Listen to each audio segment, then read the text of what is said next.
We have been writing about families migrating since at least 2014, and we wanted to be able to go to Guatemala, to some of the communities where the families are coming from, and show our readers what are some of the reasons that these families are migrating, mostly parents with their children or unaccompanied minors. We ended up going to the village of Yalambojosh, which is the community where Felipe was from. Felipe is one of the 2 kids who have died recently in custody after crossing the border with their parents.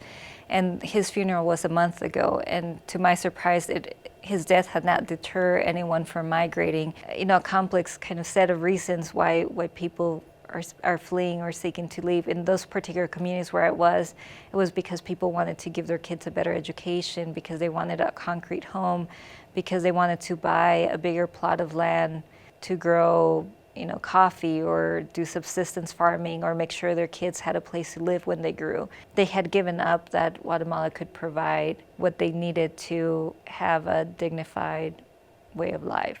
It's a little early to know what that full impact will have, but what I did see is that you do have schools that are losing kids because they're going to the U.S. And a lot of times I was told by teachers, those who stay behind are starting to lose an interest in their education because they figure it's only a matter of time before they migrate. And on the children who stay, you do have more responsibilities once one of the 2 parents leaves, because then that means in the case of if the father is the one who leaves, the mom has to take on more responsibilities, especially initially when you know, while the parent who migrates gets a job and starts sending money back.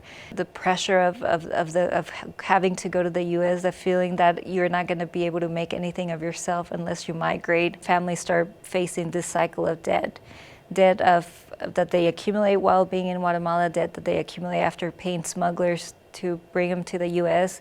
And if they get deported, you know, they owe $10,000, $12,000, and they make 50 quetzales a day, which is $5 or less.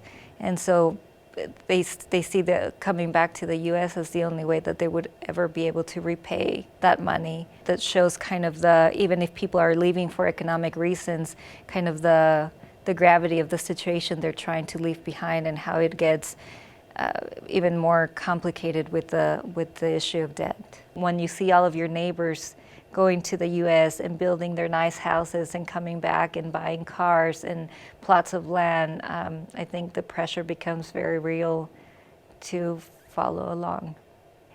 It's not enough to just have national stories about what's going on in other parts of the world. I think we as individuals care more about a topic or a subject when we feel connected to that person or to that issue. And I think when we can connect to what we don't necessarily understand, it might inform us more or bring more understanding.